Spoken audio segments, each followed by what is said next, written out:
under the frost-glazed windows of Ashbourne Manor, the winter ball unfurled like a scene painted in gold and laughter.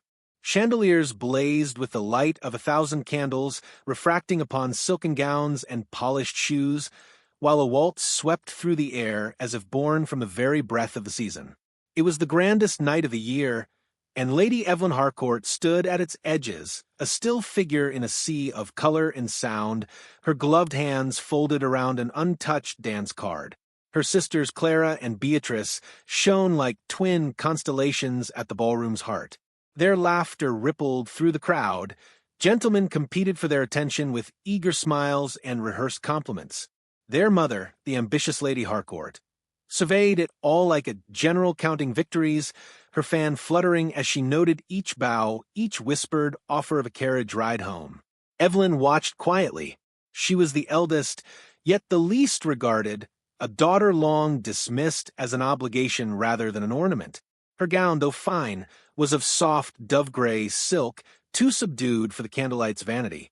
She had chosen it for its comfort, not its charm.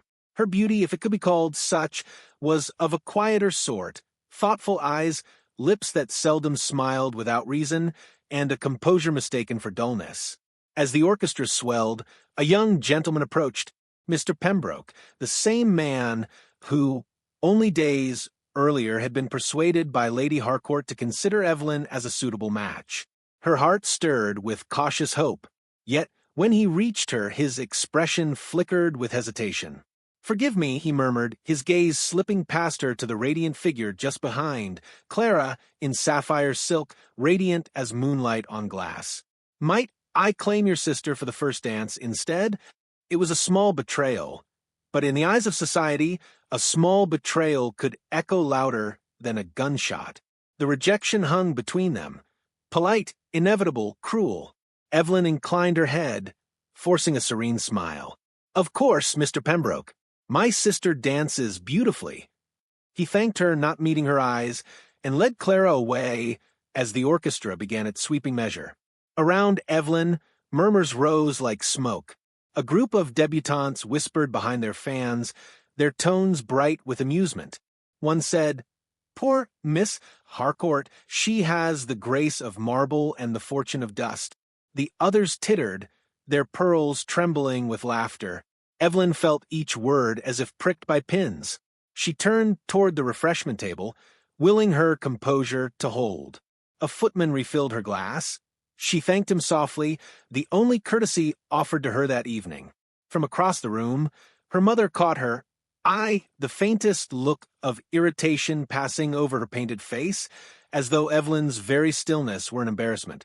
Then, through the ripple of music and chatter, a hush began to spread. Heads turned toward the great staircase. The Duke of Wexford had arrived.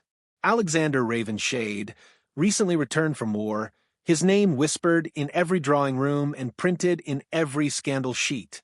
The room seemed to bend toward him, a tide drawn by a silent moon.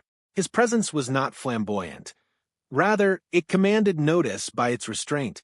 His black coat was impeccably cut, his dark hair brushed back with a soldier's precision, and his gaze, sharp, assessing, moved over the glittering crowd with cool detachment. Evelyn watched, unseen amid the rustle of skirts and sighs of longing. She had heard stories that he was brooding, unbending, perhaps even unkind. Yet something in his bearing contradicted the gossip. There was weariness in his eyes, as though he had seen too much of life to delight in its theatrics. Every ambitious mother steered her daughter forward. Clara and Beatrice were no exception. Within moments, they were presented to him, curtsying with perfect elegance. He bowed politely to each, exchanging the formal pleasantries demanded by ritual. Yet his attention seemed to drift as though he sought something or someone else. Evelyn took a step back, half hidden behind a marble column draped in ivy. She felt no envy, only the quiet ache of predictability. Men, like the Duke, did not see women like her. They saw brightness, laughter, the gleam of diamonds, not the quiet steadiness of a mind that listened more than it spoke. The music shifted. Another waltz began. Mr. Pembroke and Clara glided past, faces radiant. Beatrice laughed too, loudly near the punch bowl. Evelyn's dance card remained blank. She traced its edge with her fingertip, a single thought echoing in her mind. How invisible one may become, even in a room filled with light. And then she felt it. A gaze. Across the room, the Duke of Wexford was watching her. It was not a fleeting glance, not the careless curiosity of a man surveying the crowd. His eyes fixed upon her with quiet intensity, studying her as though trying to recall a forgotten face. Startled, Evelyn looked away, pretending to adjust her glove. Her pulse betrayed her calm exterior, quickening beneath her corset's restraint. Moments later, a voice behind her. Lady Evelyn Harcourt? She turned. He stood there, taller than she had imagined, his expression grave, but not unkind. The murmurs around them fell into a strange silence. Even the orchestra seemed, for a heartbeat, to waver. "Yes, Your Grace," she managed. He inclined his head slightly. "I believe this dance is yours, not theirs." The words were simple, but they struck the air like thunder. Every eye in the ballroom turned. Clara froze mid-laugh. Lady Harcourt's fan stilled mid-flutter. Evelyn could not speak. The Duke extended his hand, not impatiently, but as one who had already made his choice. She began, then faltered. "I am certain there are others more." He interrupted softly. "There are none I wish to dance with." Her hand trembled as she placed it in his. The orchestra resumed, a lilting waltz, familiar and impossibly new. He led her into the circle of dancers with quiet assurance, his touch firm, yet reverent. As they moved, the world receded. The glitter, the whispers, even her sister's shocked faces. His gaze held hers, unflinching, and for the first time that evening, she felt seen. Not as an obligation, but as a presence with meaning. "You do not smile," he observed quietly. "I am not often given reason to," she replied. "Then I must hope this dance provides one." A small, involuntary curve touched her lips, fleeting but real. He noticed, and something softened in his expression, like sunlight breaking through a cloud. When the music ended, he released her hand but did not step back at once. The room watched in breathless silence, suspended between propriety and wonder. "Thank you, Your Grace," she whispered, curtsying. He bowed slightly. "Thank you, Lady Evelyn. It has been a long while since I have met sincerity upon a dance floor." Before she could respond, he turned and walked away, leaving behind a silence that rippled through every watching soul. Her mother's lips parted in disbelief. Her sisters exchanged glances sharp enough to cut glass. Evelyn stood alone once more, but this time the stillness felt different. The humiliation that had marked her evening had transformed into something quieter, deeper, and infinitely more dangerous. Attention. From the balconies above, whispers began anew. Not of mockery now, but of wonder and envy. And as the orchestra prepared its next piece, Evelyn realized with a strange clarity that the night had not ended in shame at all. It had only begun.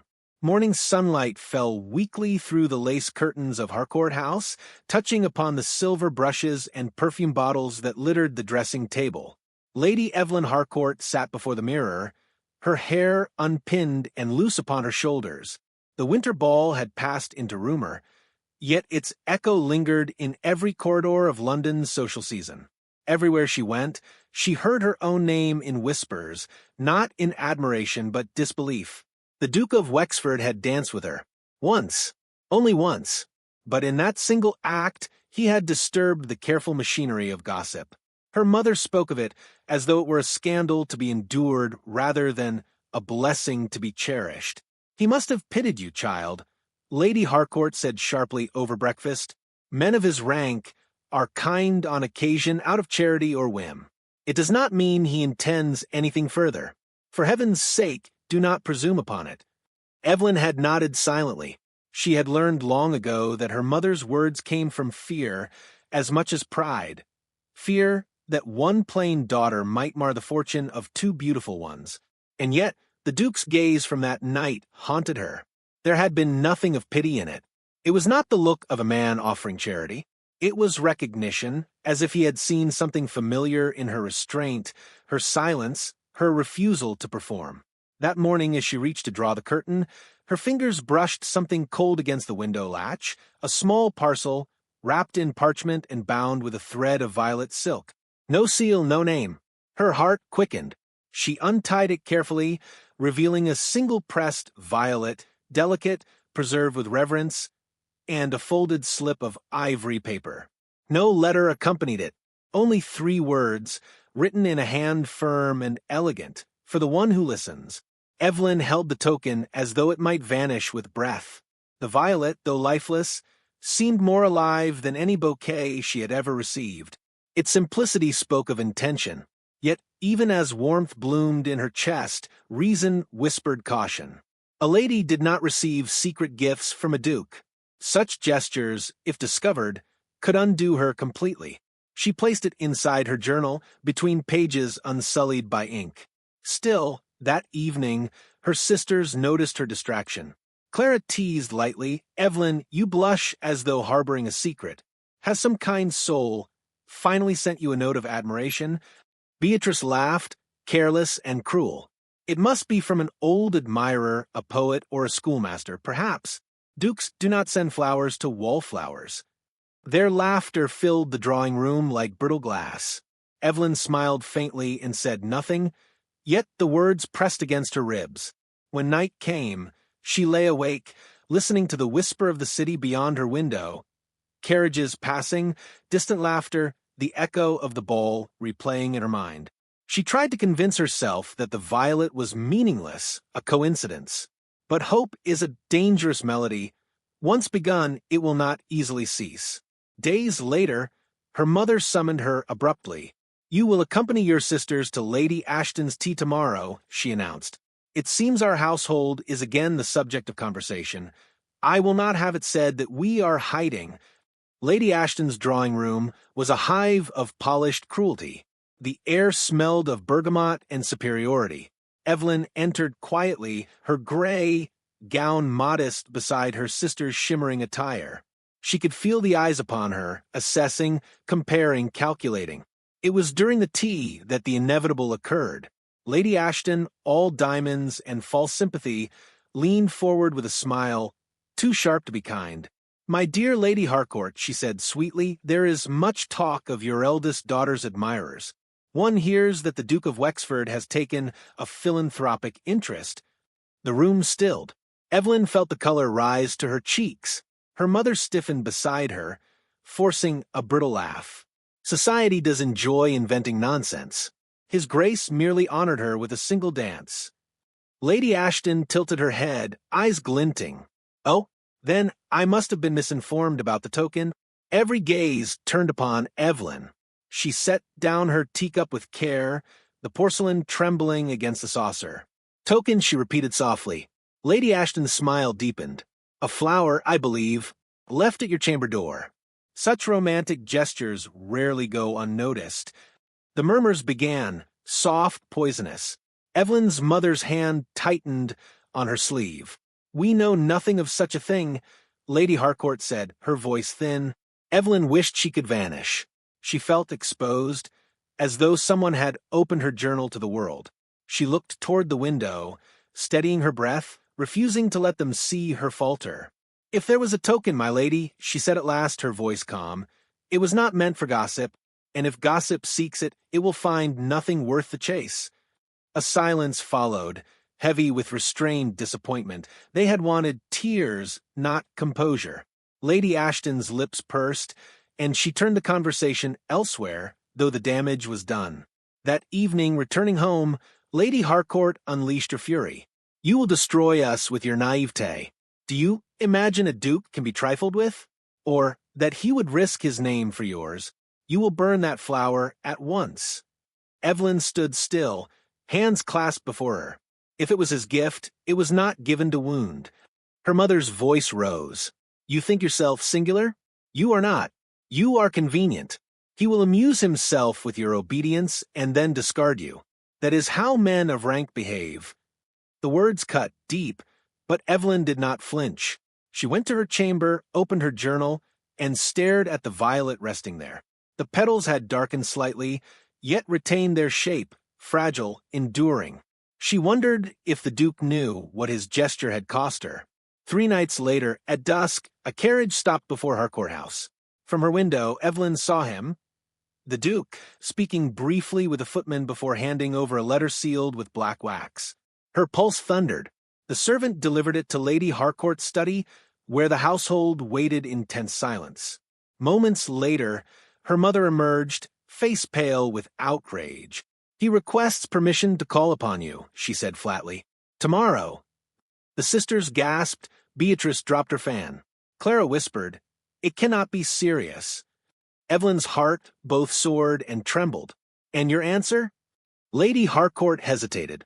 Her gaze flicked over her daughter's composed face, perhaps searching for weakness. "I shall permit it," she said at last, "only to end this absurd speculation.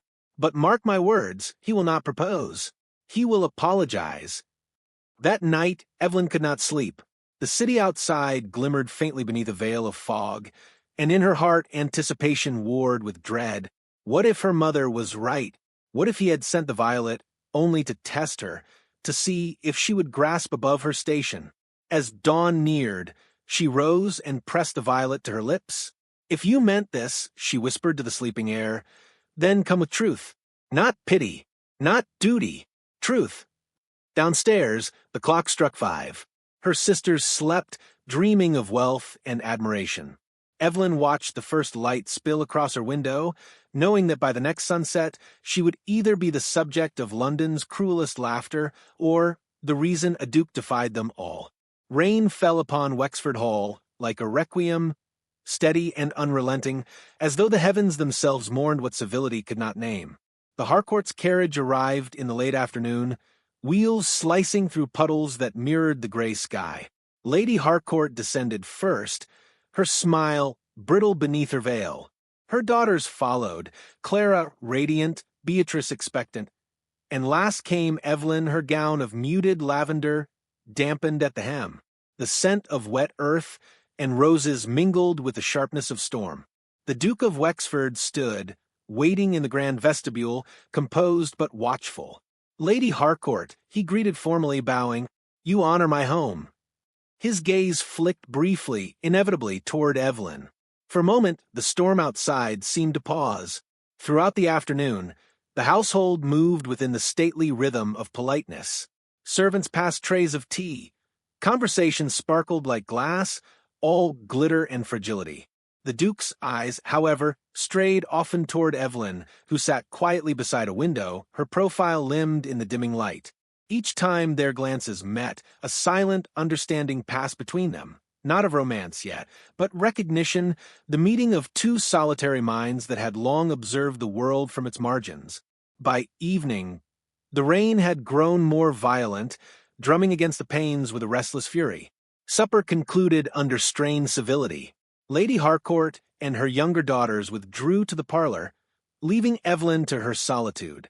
She wandered the corridor, drawn by the low, melancholic sound of the storm. The air smelled faintly of old books and rain-soaked stone. Finding the library door ajar, she stepped inside. It was a vast room, shadowed but warm, the fire burning low in the hearth.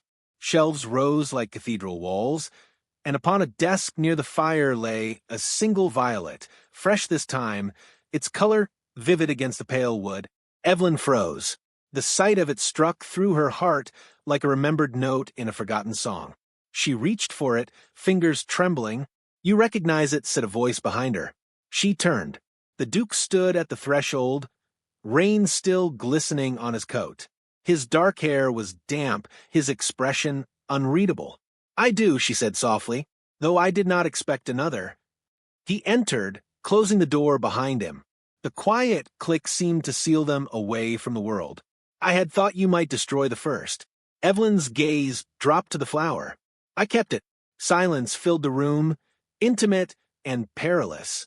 The firelight caught in the gold of her hair, casting faint reflections in his eyes. He stepped closer.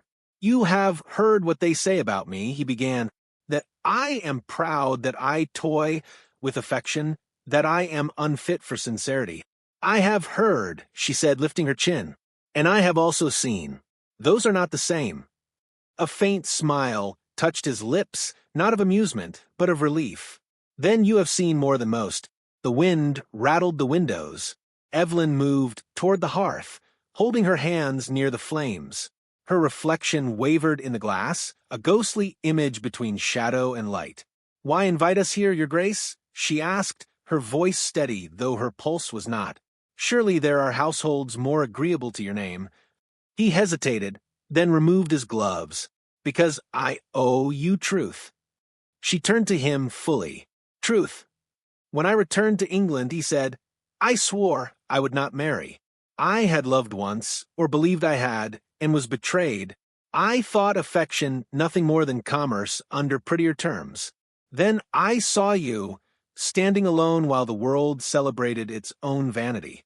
You did not beg to be seen. You simply existed, quietly defying their indifference. I found I could not look away." Evelyn's breath caught.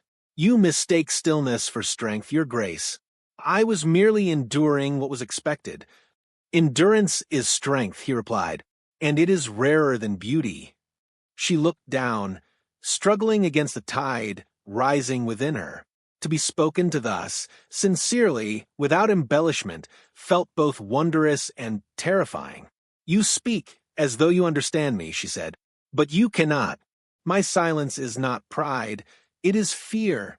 Of saying the wrong thing, of drawing scorn upon my family, of being too much or not enough. You are a man of consequence. I am." He stepped closer. "You are precisely what this world pretends to value and never truly sees." For a long moment neither spoke. The storm's rhythm softened, as if even the rain dared not intrude. His eyes held hers with such quiet intensity that she felt her heart falter beneath its steadiness. "Do you know," he said finally, "what I saw when I looked at you that night?" Evelyn tried to smile. "A wallflower, I imagine." "No," he said, "I saw peace. The kind a man forgets exists after too many battles, on fields and in drawing rooms alike." Her composure wavered. "You should not say such things. They will twist them into mockery." "Let them," he said softly. "They have lived long enough upon falsehoods." A log cracked in the fire, showering sparks. Evelyn turned away, pacing toward the shelves to steady herself. "Your words are kind," she said, "but they will ruin us both if they are believed." He followed her gaze, his tone quieter now. "Ruin is a word invented by those who have never loved." She met his eyes then, startled by the naked earnestness in them. The distance between them shrank until only propriety stood as a fragile thread. She could smell the rain upon him, sharp and clean. "Why tell me this?" she whispered. "Because silence becomes cowardice when the truth demands to be spoken." For an instant, she thought he might touch her, a hand lifted halfway, trembling as though restrained by conscience. Then came a sharp rap at the door. They both turned. Beatrice's voice, bright and false, floated through the wood. "Evelyn, are you hiding again? Mama wishes you to join us for cards." Evelyn stepped back swiftly, pulse racing. I should go." The Duke's jaw tightened, though his voice remained calm. "Of course. I would not have you suffer their suspicion." She reached the door, then paused. Was the violet today meant as farewell? He hesitated. It was meant as truth. She looked at him one last time, the firelight behind her, the storm at his back, and then opened the door. Beatrice stood smiling, her curiosity thinly veiled. "Oh, there you are," her sister said, eyes darting past her to the Duke. "What an unexpected companion." Evelyn's throat constricted. "We were speaking of books," she said. Beatrice's smile deepened. "How charming. I shall be sure to mention your shared literary interests at supper." As they left, Evelyn felt the blood drain from her face. She knew how swiftly such words would travel. By morning, the story would circle through every parlor in London. Lady Evelyn alone with the Duke, a compromised reputation neatly wrapped in scandal's ribbon. Outside, thunder rolled across the hills. Evelyn's reflection flickered in a passing mirror, her own face pale, eyes wide not with shame but with dawning certainty. For all her caution, fate had already drawn her into its storm. And somewhere behind her, in the dim light of the library, the violet burned quietly against the desk, the color of defiance, the mark of a truth that could no longer be hidden. Beneath the mist-draped dawn of London, a carriage rolled to a slow halt before the Wiltshire townhouse, its wheels hissing on the wet cobblestones. The season was near its close, yet society's appetite for spectacle had not waned. Inside, behind drawn curtains, Eleanor sat in her nightdress, her hair unpinned and loose, gazing into the fire's last embers. Her mother's voice still echoed from the previous evening, that cruel, trembling question, "What have you done to offend him?" The scandal of the Duke's gift had not faded. It had spread, multiplied, mutated into whispers of impropriety. The violet brooch had been found on her dressing table that morning, returned anonymously, a token unclaimed, as if to erase her from the Duke's memory altogether. And yet that afternoon he had called. When the footman announced the Duke of Everley, even the ticking clock seemed to falter. Lady Wiltshire went pale. The sisters froze mid-laughter, suddenly aware that this man, the one who had smiled only for Eleanor, stood at their door again. "Show his grace in," their mother breathed, her voice trembling between terror and hope. He entered without flourish, but his presence carried the weight of centuries. The Duke was dressed in dark blue, his expression unreadable, his gloves in hand. He bowed slightly, and his eyes, that unrelenting blue, found Eleanor where she stood half-hidden behind the curtain. "Miss Eleanor," he said quietly, as though they were alone. "May I have a word?" Every head turned. Her sisters exchanged startled glances. Her mother opened her mouth to object, but the Duke's gaze silenced her. With trembling composure, Eleanor inclined her head and led him into the adjoining music room. The door closed behind them like the sealing of fate. He stood before the window, gloved hands clasped, the light from the street outlining his frame. She could hear her own pulse, wild and desperate. "You returned it," he said at last.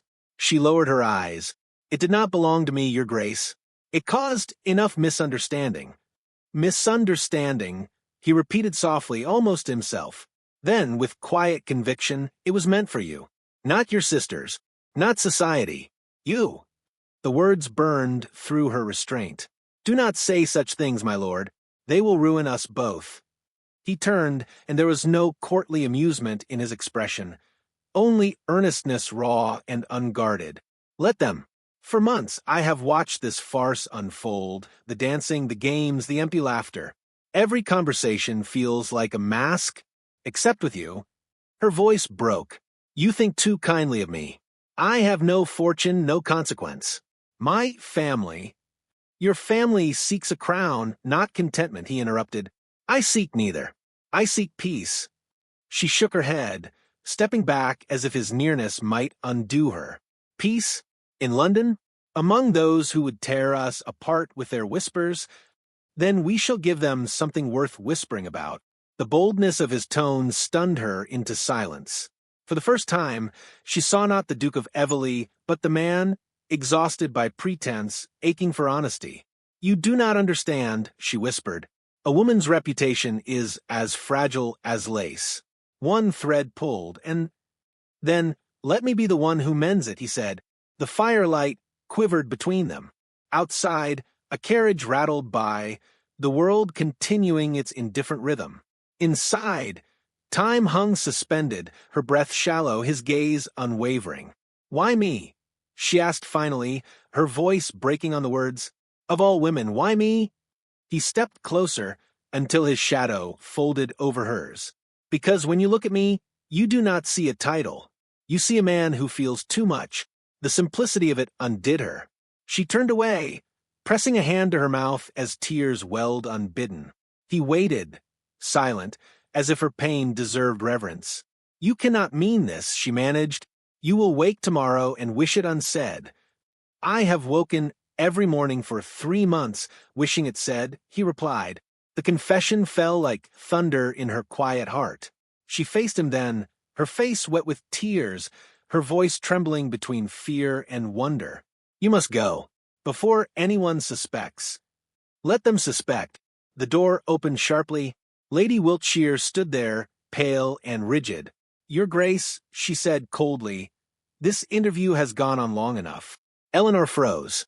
The Duke straightened his composure instant. Indeed, he replied, "Forgive me, Lady Wiltshire.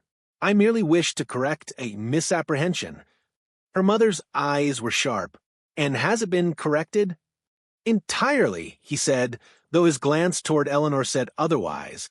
When he left, the silence he left behind was unbearable. Her mother turned on her at once. "Do you realize what you've done? That man is spoken for. There will be talk, there already is talk." Eleanor clasped her hands, her voice faint. "I said nothing improper. It does not matter what you said. It matters what they think you said." That night, Eleanor sat alone in her chamber, the air thick with unshed tears. Outside, the bells of St. James tolled midnight. She reached for her embroidery to steady her shaking hands, but the needle pricked her finger, and a bead of crimson welled up, sharp, vivid, real. The Duke's words echoed through her mind. Let them suspect. She pressed her wounded finger to her lips, as if to seal the memory there. What if he meant it? What if the impossible were suddenly within reach? And she, too fearful to seize it, lost everything for her silence. As dawn approached, she rose from her seat and went to the window. The city still slept beneath a gauze of fog. Then, faintly through the mist, she saw it, a carriage waiting at the corner. A single lantern burned at its side, flickering like a heartbeat. On the step, a figure stood, motionless, waiting. Eleanor's breath caught. She clutched the sill, torn between reason and yearning. Then came the sound, soft, deliberate, of a carriage door opening. A messenger, cloaked and hooded, approached the gate and left a parcel upon the stoop. By the time the household stirred and she dared to retrieve it, the carriage was gone. Inside, the parcel lay a single folded letter, and beside it a small velvet case. Her hands trembled as she opened it. Within, nestled in satin, was the violet brooch, returned once more, and a note written in the Duke's steady hand. Asterisk, if courage fails you by day, let it find you by night. At dusk tomorrow, I will be waiting at the violet hour. Asterisk, the words blurred as her tears fell upon them. She pressed the letter to her heart, feeling its pulse against her own. And though the city beyond her window still whispered her name in scandal, for the first time, Eleanor did not flinch. For beneath the ruin of reputation, something rarer had taken root, defiance. And perhaps, just perhaps, love. The rain fell like silver threads drawn from heaven, weaving a curtain between London and its own reflection. Evening bled softly into night, that uncertain hour when the gas lamps flickered alive and secrets dared to breathe. Eleanor stood at her window, her heart a fragile drum beneath the confines of a gown. The letter trembled in her hand, the Duke's promise echoing like a vow too sacred for daylight. At dusk tomorrow, I will be waiting at the violet hour. Now, the hour had come. Her mother had forbidden her to leave. Her sisters whispered that she would ruin them all. Yet as the rain deepened, Eleanor felt the slow unraveling of everything that had once held her captive: fear, decorum, expectation. One by one, she extinguished the candles and slipped into the night. The streets gleamed with lamplight, the air alive with the scent of rain and roses wilting in window boxes. Her cloak clung to her shoulders, her hem gathered mud. Every step sounded like a heartbeat. When she reached Grosvenor Square, she saw it, a dark carriage waiting beneath the gaslight, water streaming down its lacquered sides. The Duke stood beside it, his hat brim shadowing his eyes, his coat drenched, yet his stance unshaken. He did not move as she approached, as though he feared she were a vision that the rain might wash away. "You came," he murmured. Her breath caught. "You doubted I would?" "I feared you should not." A silence, heavy with the ache of all that had gone unsaid, settled between them. The world seemed to hold its breath. Eleanor stepped closer, the rain tracing cool paths along her face. "Why choose this ruin? You could have any woman, yet you ask for the one who brings you nothing but scandal." He reached for her hand, not with the entitlement of rank, but with the reverence of a man who had learned the worth of a heart unguarded. "Because you bring me peace," he said, "and I would rather be condemned beside you than worshipped alone." The simplicity of his confession broke something inside her. She tried to speak, but her voice faltered beneath the weight of it. Instead, she lifted her free hand to his cheek. His skin was cold with rain, but beneath it burned life, fierce, unyielding. A carriage rolled by, splashing through puddles, its occupants glimpsing only a man and woman standing too close beneath a single lamp. Somewhere, she knew, that sight would become a rumor by morning. Yet, in that instant, the fear no longer mattered. "Eleanor," he whispered, her name a prayer. "Come with me." Her gaze darted to the carriage door. To where? To anywhere that is not here. Let London talk itself hoarse. Let them tear my name from their invitations. I am weary of a world that measures worth in whispers. Her pulse quickened, half terror, half elation. "If I go, there is no return." "Then let us not return," he said simply. The rain thickened, drowning the city's noise. She could hear her heart pounding, could feel the choice poised before her like the edge of a blade. Inside her mind, her mother's voice trembled. A Wiltshire girl does not run into the night with a man. Yet another voice, softer but truer, spoke from her heart. "You have waited your whole life to be seen." She took a step forward. Then another. The Duke's hand found hers once more, steady, certain. Together, they climbed into the carriage. As the door closed, thunder rolled across the sky. He reached for her, not with haste, but with that same solemnity that had defined every word between them, the gravity of a promise spoken without audience or witness. "Tell me you do not regret it," he said. Her reply was quiet, trembling, but sure. "How can I regret the first thing I have ever truly chosen?" He smiled, not the polished curve of a nobleman's charm, but the tender, broken smile of a man who had fought the world for something worth keeping. The carriage lurched forward. Through the glass, the city blurred, lamplight, rain, and memory dissolving into gold and gray. She leaned her head against his shoulder, feeling the rise and fall of his breath. "Where will we go?" she asked softly. "Wherever the road will carry us," he murmured. "Perhaps north to the coast, perhaps beyond England itself. Does it matter?" She closed her eyes. "No, only that it is with you." He pressed his lips to her damp hair, and for a long while neither spoke. The rhythm of the rain became their only witness. Then, faintly, the Duke drew something from his coat pocket, a small velvet case. Her heart stopped. "I have no diamonds grand enough to tempt the world," he said, "but I have this." Inside lay the violet brooch, its petals glistening under the carriage lamp, more beautiful than ever in its simplicity. "Once it brought you shame," he said. "Let it now bring you freedom." Her fingers brushed it as if it were alive. She looked up, her eyes bright through tears. "And what shall I be, now that I am no longer Miss Eleanor Wiltshire?" He smiled faintly. "If you wish it, the Duchess of Everley." The words hung in the air like a benediction. The carriage slowed for a moment, wheels grinding on the wet stone. Outside, the lamps of the city gave way to open road, where the rain fell softer, freer.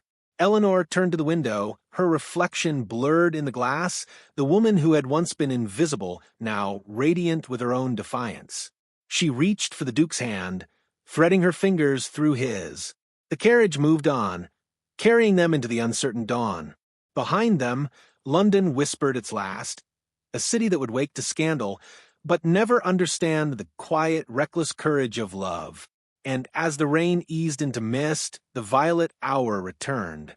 The color of dusk, of promise, of everything she had once been told she could never have.